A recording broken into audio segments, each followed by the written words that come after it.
Timnas Indonesia Senior telah resmi tiba di Osaka, Jepang dan bersiap untuk menatap laga terakhir mereka di putaran ketiga ini melawan Timnas Jepang. Berbekal kemenangan manis pada 5 Juni yang lalu, skuad Garuda Senior dipastikan tampil tanpa beban berhadapan dengan Samurai Biru yang sebelumnya membuat mereka keok 4-0.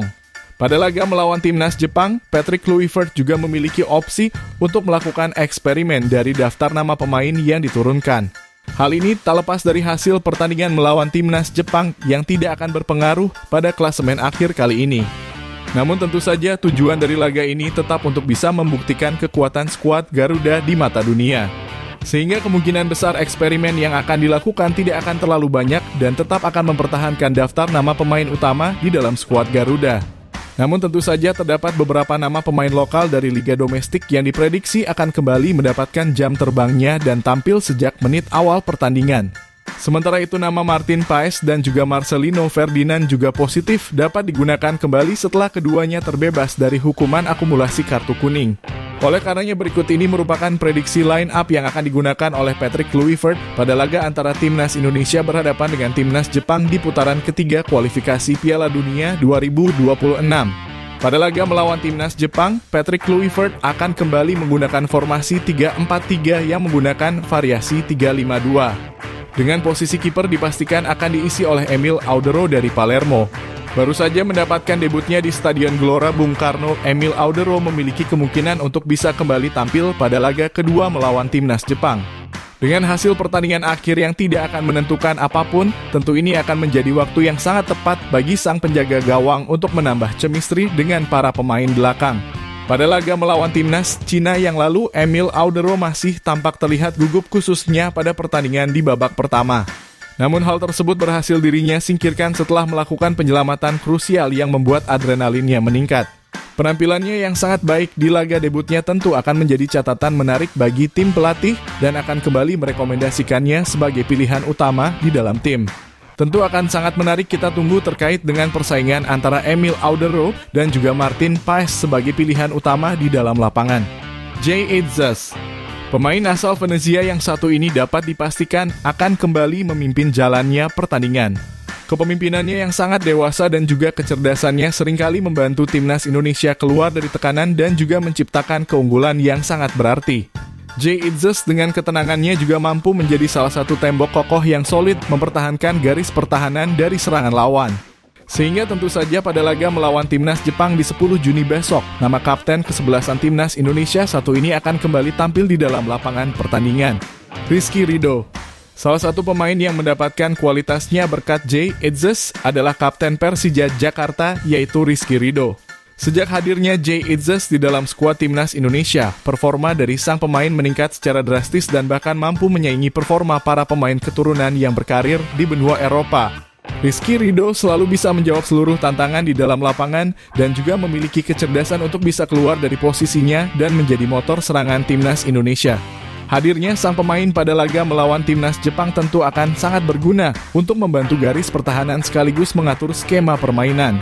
Dengan kualitasnya yang terus konsisten di level tertinggi tim nasional, bukan tidak mungkin bagi sang pemain mendapatkan tawaran dari berbagai macam pemandu bakat setelah Timnas Indonesia berjalan jauh di kualifikasi Piala Dunia. Mads Hilgers, pemain asal FC Twente yang gagal melakukan debut pertamanya di Stadion Gelora Bung Karno akan segera mendapatkan kembali jam terbangnya saat Timnas Indonesia berhadapan dengan Timnas Jepang. Sama halnya dengan Emil Audero, Mads Hilgers akan mendapatkan jam terbang untuk bisa membiasakan diri dengan skema permainan yang berjalan di atas lapangan.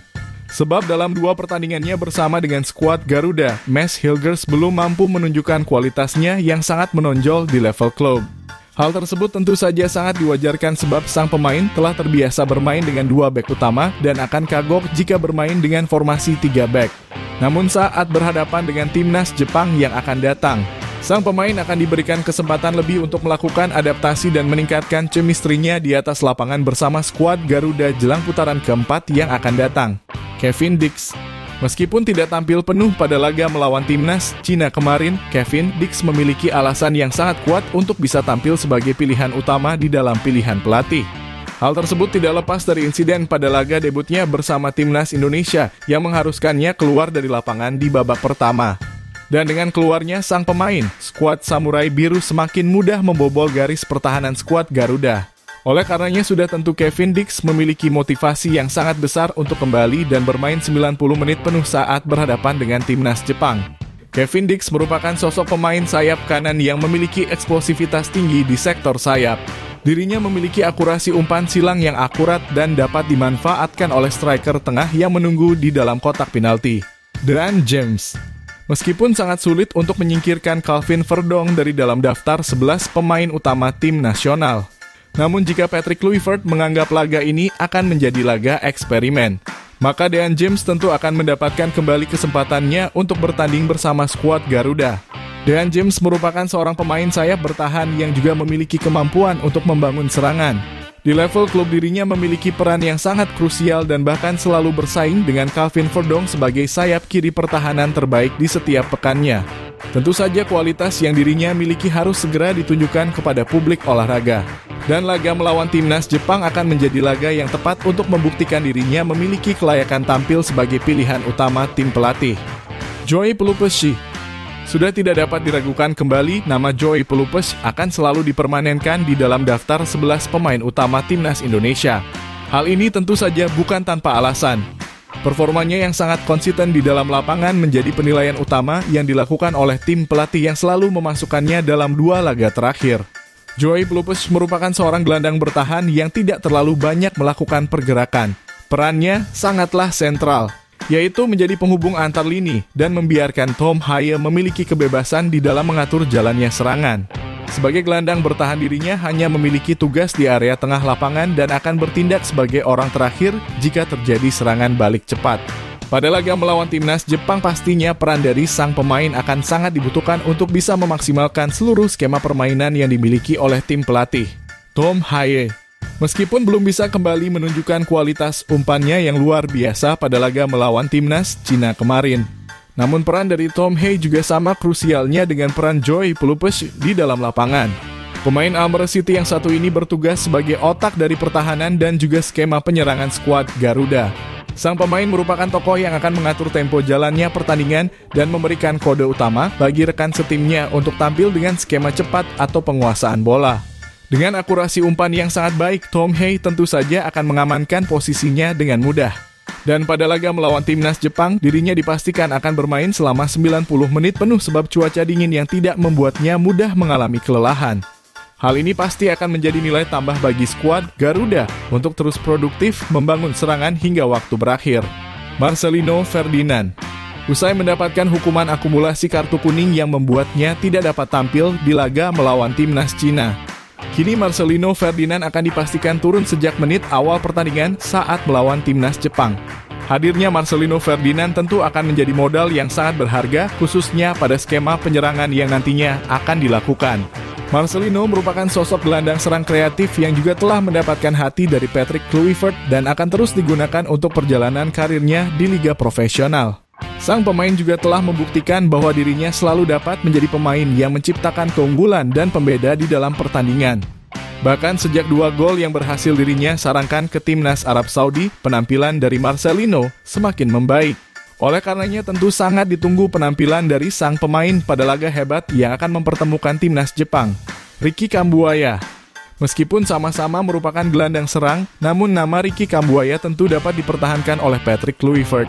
Pemain asal Dewa United yang satu ini kembali mampu membuktikan kelayakannya setelah lama tidak tampil sebagai pilihan utama dari tim pelatih.